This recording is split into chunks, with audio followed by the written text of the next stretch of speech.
Hello, I'm Neil Quigley and welcome to the latest episode of my Blogcast. Hope you're well and all is good in your world. Just after Christmas, my local doctor's surgery got in touch with me via letter to offer me a health check, a well-being check they called it. Now I think it makes sense if any medical people offer you the chance to make sure you're okay or just check for any long-term issues that you may not be aware of. It just seems like a good and sensible thing to do. So I took them up on the offer. It took me a little while to get around to organising it, but I managed to get myself an appointment a couple of Saturdays ago.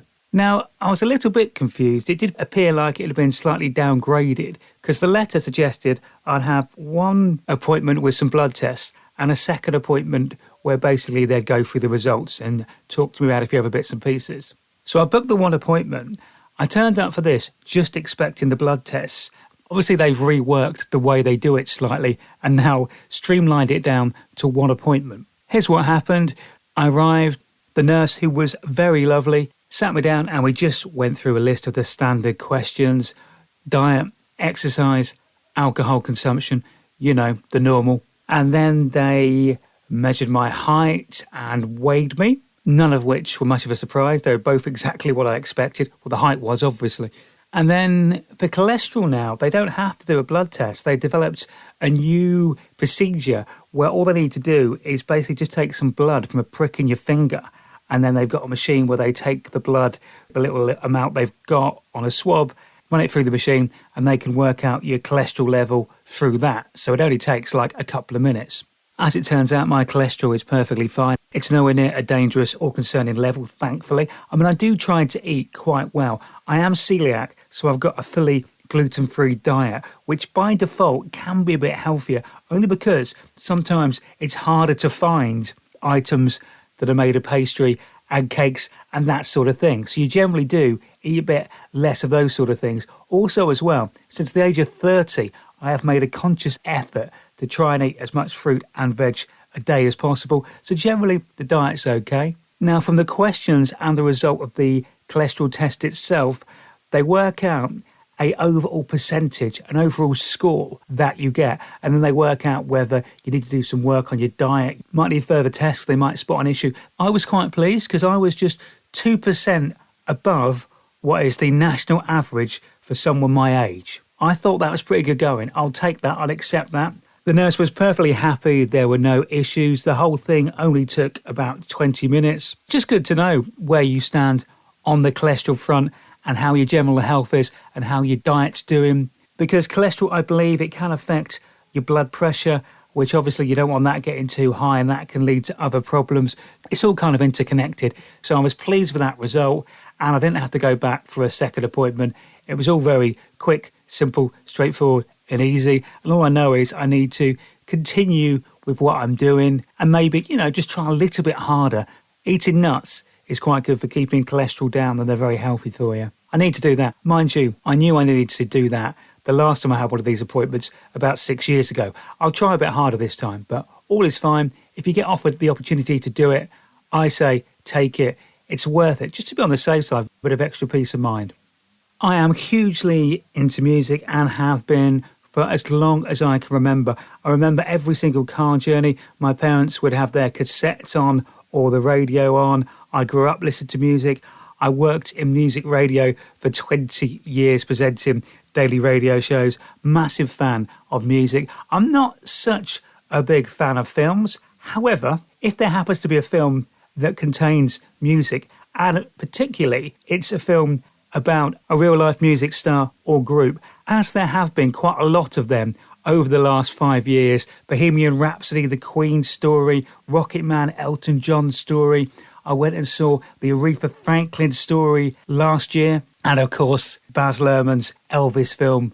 So therefore, when my girlfriend suggested going to see the new Whitney Houston film, I Want to Dance with Somebody, I was surprisingly up for it, as it was a film, but it was about music, so I thought I'd be all right and be able to cope with going to see that in the cinema. We went the other week. I thought it was really well done. It's quite a disturbing and ultimately very sad life that she kind of had once you know all the ins and outs and how things happen and what was also going on behind the scenes in her life. I thought it was all very tastefully done. It was very well done.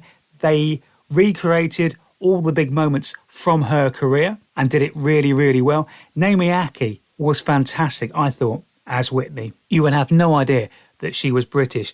I think she nailed the accent absolutely perfectly. And Stanley Tucci, I thought he was great, as well as Clive Davis, the big music mogul and the person in charge of the record label that Whitney was signed to. He was brilliant as well. While watching the film, I'd kind of forgotten how many great songs she released, and it did make me revisit her entire back catalogue in the week after. She, of course, we know, had a phenomenal voice, and she did always pick great songs to sing. And I know it is cliched, particularly on any musical talent show, but she didn't write a lot of her songs, but she certainly very much made them her own. And there's no better example of that than from The Bodyguard, her version of the Dolly Parton song, I Will Always Love You. It's Dolly's song, she wrote it, but you kind of now think of that song as Whitney's just by the way she sang it, the way she inhabited it, and that's what she did with every single song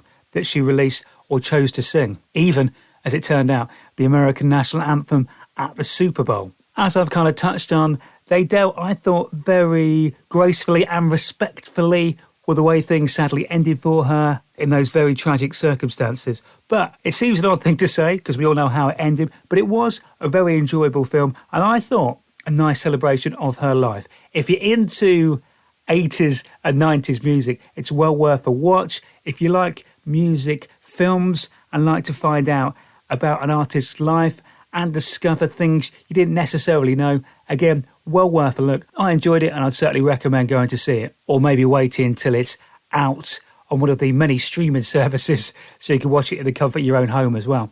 Always up for trying new things or doing something a bit different and a bit quirky. The other week, I suddenly got a message with a link from Linda, from my girlfriend, suggesting we go to this place she'd found. It is a board game cafe. It's right under Waterloo train station in London, down Link Street, under the arches where they've got all the amazing graffiti, if you've ever been down that part. It's this cafe called Drafts, which makes sense. It is right under the arches, as I said, and you have to book to go there. It's so popular, you kind of have to book a slot. So Linda managed to book us a 3-hour slot, and we went there last Saturday afternoon with her best friend and her son, Linda's godson. It costs £7 per person to book the table for 3 hours, and it's free for kids, which is always a bonus. The only time I ever seem to play board games now is either at New Year's Eve or very occasionally might have a games night with friends on a random night during the year. Honestly, we walked into this place, got shown to our table, and it is a cafe, so they do food and drink in there. They have over 1,000 different board games in there, all stacked up on the shelves. I walked in there, there were so many games that I didn't recognise, that I'd never even seen before.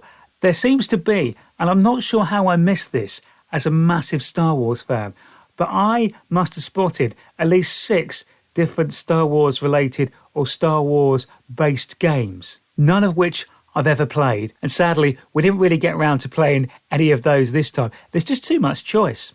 We did pick a few random games initially, new games, games that I'd not seen, aimed at very young kids. But I'll be honest, on 2 of them, we had to give up. They seemed, on the face of it, quite simple games, but the instruction manuals were about 20 pages long, and to actually set the game up and get it going, it seems so ridiculously complicated. And these were supposed to be board games that were aimed at children. Obviously, without giving away our ages, we're a little bit older than that, and we couldn't work it out. So we decided against those, and in the end went to games that we kind of knew and recognised. We found this kind of charades game, which was quite good fun. Again, it was for kids. We did have the 11-year-old with us, so it made sense to make sure he was included. And the idea of this game was you had 2 cards, and the first card you had to explain what you were, and the second card you had to explain what you were doing. You weren't allowed to talk, you just had to mime it, or you could hum. They allowed you humming. That was quite good fun. We played that for about 20 minutes, And obviously it was aimed at kids, so the things you were being and what you were doing weren't particularly difficult. But as I said earlier, this cafe was full, and it was also full of a lot of, I would call, very serious board gamers, almost the sort of people you'd expect to play long, drawn-out games of Dungeons and Dragons. So lots of them are playing very serious, very, very focused board games. And then there's me standing up in the cafe, pretending to skip round a skipping rope or pretending I'm a snake. Yes, we were getting a few strange looks. Next up, we found the children's version of a game that I like and I've definitely played. After a few drinks with mates and family over the years, we found the children's version of Articulate. That was great fun. Obviously, it's the same game as the adults version. However, I would say the words you have to explain are a little bit easier. Therefore, you can get way more done in the time. It does make you feel quite good. Playing that children's version almost makes me think that I could have been on Whose Line Is It Anyway? It seemed I was thinking of things that quickly. The rest of our group were guessing them so quickly. I was getting through loads. It did make me feel very good, even though I was explaining and describing pretty simple basic words. I actually think I might prefer that version to the adult version, only because it seems much easier. But that was great fun. We had a good laugh doing that. Once again, it's a game where we're saying silly words out loud and not getting glares. There's a lot of people concentrating on long drawn out games. I did see at least one table embark on a game of Monopoly. I can only presume they're still there trying to finish that. Monopoly is just like the longest game in the world to play. I've not played it for years, and generally it always ends in a bit of a row, doesn't it, Monopoly? It's rare that you end a game of Monopoly and everyone's happy and smiling and still getting on with each other. The other three had a bit of food. Sadly for me, it wasn't really celiac friendly and they didn't have many gluten-free items on the menu, so I just stuck to drinking pineapple juice. I think I was still trying to improve my diet and be healthy after my doctor's checkup of the week before. Final game we played was an old school classic. Linda's mate managed to find Ludo, and it was such an old version of the game. It was even older than the one that I had as a kid. I think this version could almost have been antique, you know. I thoroughly enjoyed it. I've forgotten how much I liked Ludo, and also I realised it's been so long since I'd played any game that involved shaking a dice. There's something quite pleasing about shaking a roll of the dice. I don't know why. It does make you feel quite happy, particularly when you roll a 6. That is always a big moment worth celebrating. Now, we started Ludo just during the last hour of our booking in there, so we didn't get a chance to finish the game. Although in the time we were playing, I think all of us at some point were winning. The other three did seem to take great pleasure when they were landing on my markers and could send me back to base. In fact, by the end of the game, I think I still had all 4 of my counters back at home. So obviously I didn't win, it's fair to say. But I did enjoy it. It was good. And technically, I would argue, we didn't really get to finish the game because we had to leave before it come to a complete conclusion. Therefore, it was a 4-way draw. And in my head, I didn't lose. It was good fun though. I suspect we'll go back there either with some children, we'll take some friends, kids along with us and get together that way, or we might go back and do a full adult group, maybe later on, have some drinks and play some board games in there, see what could possibly go wrong with that idea. It was Valentine's Day last Tuesday. I was a single man for many, many years, so obviously Valentine's Day meant absolutely nothing to me. I've spent it on my own. In fact, when I was in Australia, I had a romantic meal by myself, surrounded by Australian couples. Now I have a girlfriend and we're coming up to our 3rd year anniversary. So obviously I do get on board with the Valentine's thing to a degree, up to a point. I did organise a card and a gift as well. The day after Valentine's, we went to the theatre, which was good. However, and this doesn't necessarily paint me in a brilliant light, I'll be honest, I didn't see my girlfriend on Valentine's Day itself because my football team, Tottenham Hotspur, were playing in the Champions League away at AC Milan, and I decided to watch it on the TV. May I just point out, I did get a card on the right day, and I did get a bit of a gift. And also, we did go to the theatre the day after. I'm just saying. However, we had already taken part in a sort of Valentine's Day celebration on the Saturday before. During the second COVID lockdown, when we were not allowed out, we were looking at things to do at home. We watched a lot of online comedy, online theatres. I even watched some films. One thing we found though online, we found a cheese and wine shop in York called Love Cheese, who started doing online tastings. And they got it set up very well in that you register to take part and you pay for this online tasting. They send you whatever wines and cheeses you're going to be tasting on the night. And then they did a Facebook Live and talked you through all the pairings. And you just basically had the wine and cheese while watching them and messaging them. It was a husband and wife team who run it. Just very laid back, very friendly, great fun. When the world opened up again, for Linda's birthday last year, we actually went to York for the weekend and we actually went to the shop ourselves.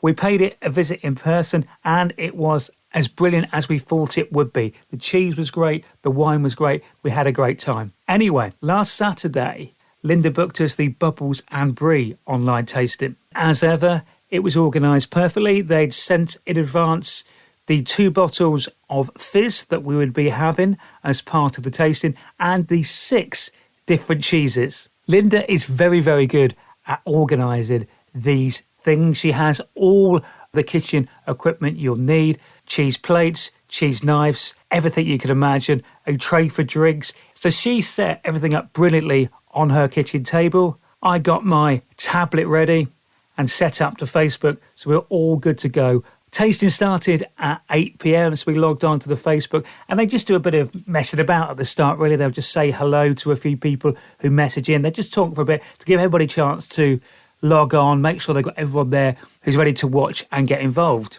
The 2 bottles of alcohol we had to try were 1 Prosecco and 1 Rosé Cava. So some Italian drink and some Spanish drink. Then we had the 6 cheeses to try. First of all, they take you through it. So you tried the first Prosecco. It was very nice. Then they introduced the first cheese, which was actually buffalo milk mozzarella. And I have to say, that was surprisingly good. Made down in Somerset. Somewhere in Somerset, there's a farm with loads of buffalo, and they produce this buffalo mozzarella. That was very nice. Went great with the drink we had as well. Next up, there was some brie. That tasted fantastic. I do love a bit of soft brie. That was good. And then there was 1 more cheese with this first bottle of fizz. And that, predictably, for the Valentine's Day celebration, was a heart-shaped, again, piece of brie, but from a different manufacturer and made differently, so it had different flavours and different tastes. That was kind of part 1 of the tasting. Then part 2, we opened the Spanish Rosé Cava, which came from the Rioja region of Spain. That is my favourite region for wine in Spain, so I was quite pleased that we got that. Although rosé would not normally be my first choice. I'm more a straightforward white bubbles or just red wine, basically. That's how I tend to roll. The final 3 cheeses, the taste got a little bit stronger, it's fair to say. There was some goat's cheese to kick us off. I'm not necessarily a massive fan of goat's cheese and I can take it or leave it, but the one they supplied I thought was really good and I enjoyed that and that was nice. And then the next 2. The next one, it tasted okay, but oh my word, I made the mistake of smelling it first and it basically smelled like I imagined Chewbacca would smell in Star Wars. It had a very sort of odd smell, not a nice smell at all. The cheese itself was okay. The final cheese was a blue cheese. Now, I'm not normally a massive fan of blue cheese, but it was a blue brie style cheese. And it was okay. I could have that. The problem we also had as well, the first couple of cheeses, because we were a bit hungry when we started it, we went a bit gung-ho and had quite a bit of each of those. So by the time it got to like cheese 5 and 6, we were both getting a bit full. So we're having slightly less. So the way it works on every pairing, you have a taste of the drink first, then you have the cheese by itself, and then you let the cheese melt in your mouth a bit, and then combine that with the fizz. And it basically gives you 3 different flavours to it. Just the drink, just the cheese on its own, and then the combination. And they do that with all 6. So that was really good fun. Now, basically, that tasting meant we'd, in effect, had a whole bottle of fizz each. So what did we do? Maybe we thought, well, we probably had enough alcohol. I know, let's just have a nice cup of tea and watch a bit of TV. No, we thought, well, we've got a bottle of champagne in the fridge. We may as well open that. In our defence, it was our Valentine's night celebration on the Saturday because some idiot was too busy watching football on the actual day. Talking of football, it's been an interesting few weeks for my team, Tottenham Hotspur. There was a lot of excitement in certain quarters of the fan base about the transfer window. Never really bothers me or excites me, but we did get to make a couple of signings in the end, one of whom on their debut in the FA Cup came on and scored their first goal after only being on the pitch for a few minutes. Since that, we beat last year's Premier League champions Manchester City at home. That was a fantastic day because that was also the game in which Harry Kane broke Jimmy Greaves' Tottenham scoring record. So Harry Kane is now the all-time record goal scorer for Tottenham. He scored more goals for the club than anybody else. So we beat Manchester City. Harry broke the record. So it was party time. We celebrated after the game. Harry came out and was interviewed on the pitch and said a few words, and we had a great time. We all felt fantastic. Then the following week, we lost 4-1 away at Leicester City in the league. In the meantime, we've lost our goalkeeper, Hugo Lloris, for 8 weeks. One of our left-backs, Ryan Sessegnon, is out for 6 weeks. Midfielder, Yves Bissouma, is out for a couple of months at least. And then at the weekend, our star player so far this season, Bentancur, our midfielder, hurt his knee and he's going to be out for the rest of the season. It's not been our week, really. We'll just have to see what happens tomorrow at our next game, which is only a London derby against West Ham. I tell you what, there's never a dull moment being a Tottenham fan. In fact, with the stresses and strains of supporting Spurs, I'm surprised my blood pressure was so low when I had that health check. That is almost it for this week's Blogcast. Just a reminder that you can catch me on the radio if you want to, Saturday afternoons between 2 and 4 at radio9springs.com. That is it for me then. Take care, have fun, look after yourself, and I'll speak to you again in a couple of weeks. Bye-bye.